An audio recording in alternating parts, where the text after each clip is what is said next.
जय द्वारकाधीश, वंदे मातरम, जय भारत। मित्रों, अहींया आपणे आजे ऊभा छीए। आ स्थळ देवभूमि द्वारका जिल्लानो उखामंडळ तालुकानो गळेची गामनो सर विस्तार छे। आ सर विस्तारनी अंदर ओछामां ओछा 300 થી 400 ખેડૂતનો ઊભો પાક પાણીમાં ડૂબેલો છે અને આની લંબાઈ ચોડાઈ લગભગ ઓછામાં ઓછી 20 થી 25 કિલોમીટર થાય એટલા એરિયાની અંદર જમીન ડૂબમાં ગયેલી છે અને આની અંદર મગફળી, શાકભાજી અને મગ, અડદ, તલ જેવા ખરીફ પાક જેવી અનેક ફસલ ખેડૂતોની ડૂબમાં ગઈ છે અને અત્યારે આ તમે જુઓ છો, આ ખેડૂત બધાએ અત્યારે જીવન મરણ વચ્ચે વિચારી રહ્યા છે કે હવે અમારે કરવું શું, હવે અમારે રવિ પાકમાં શું વાવવાનું। એટલે આ બધી મુશ્કેલીનો સામનો કરવા માટે અમે સરકાર પાસેથી કાંઈક મોહર લગાવી અને આશા રાખીને બેઠા છીએ કે સરકાર અમને કાંઈક મદદ કરે અને અમારી વારે આવે।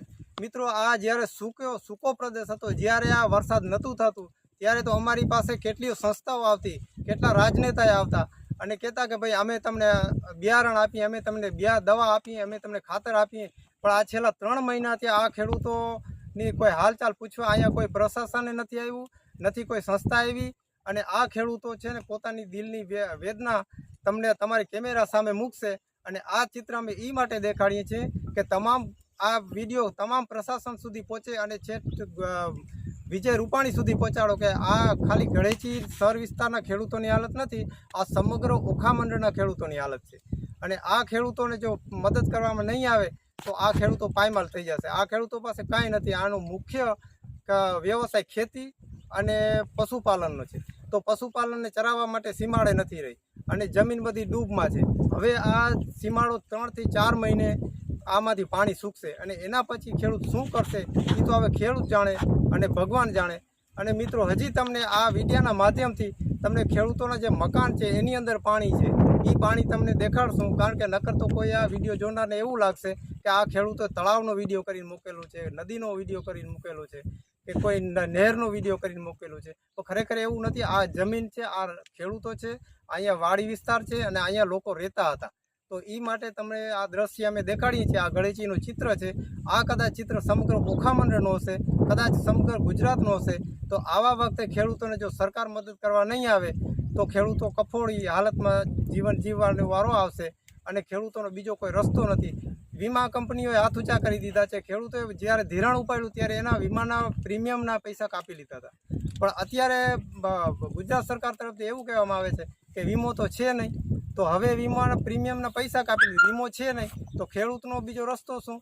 અને જે સરકારે ગાઈડલાઇન્સ રજૂ કરી છે કે હેક્ટરના 20,000 અને હેક્ટરના 25,000, હવે એમાં પણ હેક્ટરના 25,000 એટલે નોર્મલ રકમ થઈ।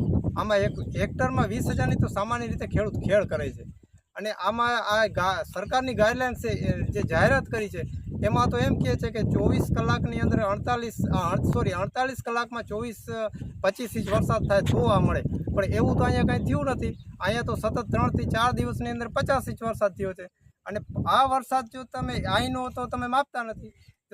દાખલા તરીકે ઓખા મંડળની વાત કરીએ તો ઓખા મંડળમાં તો દ્વારકામાં વરસાદ થયો એ માપમાં આવે, પણ અહીંયા ગળેચીમાં 50 ઇંચ થયો એ તો કોઈ લખે નહીં। તો આ સરકારે જે રકમ બહાર પાડી છે એ અમને મળવાપાત્ર છે નહીં। તો મહેરબાની કરી અને અમારા ગળેચી ગામના સમગ્ર ખેડૂતો વતી સરકાર શ્રી આગળ હું હાથ જોડીને નમ્ર વિનંતી કરું છું કે ખેડૂતોની વારે આવે અને ખેડૂતોને કાંઈક મદદ કરે એવી અમારી ગળેચી ગામના ખેડૂતોની માંગણી છે। અને હવે તમને આ દ્રશ્ય અમે દેખાડીએ કે આ ચારે બાજુ પાણી છે એ આ સ્થિતિ ઓછામાં ઓછી લંબાઈ ચોડાઈ 20 થી 25 કિલોમીટરની અંદાજિત થાય છે, એટલા 25 કિલોમીટરની અંદર આ ખેડૂતોનો પાક ડૂબેલો છે। આ જે મકાન દેખાય છે એ અહીંયા એક ગગુબા કરીને ગિરનારી બાપુના સેવક છે, એનો મકાન ડૂબમાં છે। અત્યારે બીજે અહીંયા રહેવા વયા ગયા છે, અહીંયા કોઈ છે નહીં, કારણ કે એના મકાનમાં પાણી ભરેલું છે અને આ એવી સ્થિતિ બધા ખેડૂતોની છે। જો આ બીજો સામેનો છે, આ પણ એક ખેડૂત જ છે, આ પોતે મકાન ખાલી કરી અને બીજે અહીંયા માઇગ્રેશન કરી ગયો છે અને આવી જ રીતને બીજા અનેક ખેડૂતો પાણીમાં ડૂબમાં છે મકાનનો, એનું રહેવાનું પણ એનું કાંઈ સ્થિર કોઈ સરનામું નથી, કિનારે વહી ગયા છે અને એનો પોતાનો પશુધન છે એ પણ અત્યારે હાલાકીમાં છે, એ કોઈક ક્યાંક બાંધવાની સ્થિતિમાં છે।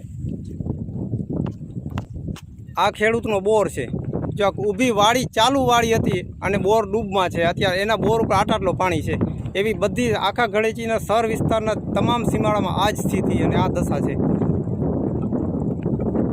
આ તમે જોઈ રહ્યા છો, આ બધું પાણીનો નજારો છે.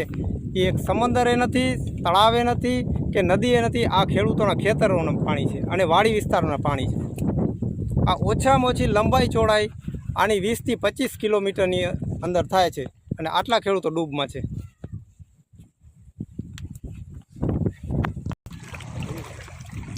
આ મકાન તમે જોઈ રહ્યા છો, એ ખેડૂતનું મકાન છે આડાભાનો.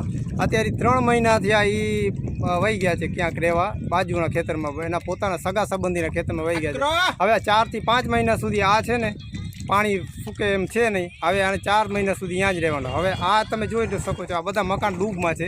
અત્યારે ખાલી સાંજ સવારે માણસો રહેવા આવે છે, બાકી અહીંયા કોઈ રહેતું નથી. આ સ્થિતિ આ ગળેચી ગામના સર વિસ્તારના ખેડૂતોની છે.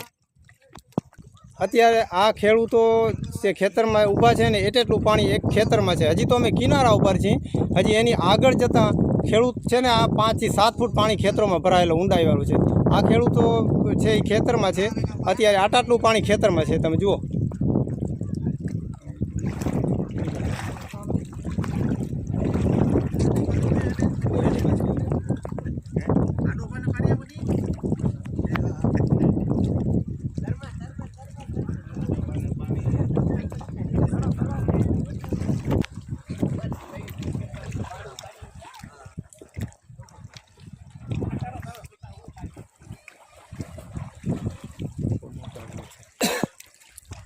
તો મિત્રો, આ હતી ગળેચી ગામના સર વિસ્તારની સ્થિતિ.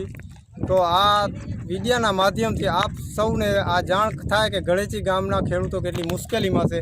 એવી સ્થિતિ કદાચ ઓખા મંડળની હશે, એવી સ્થિતિ કદાચ ગુજરાતની હશે.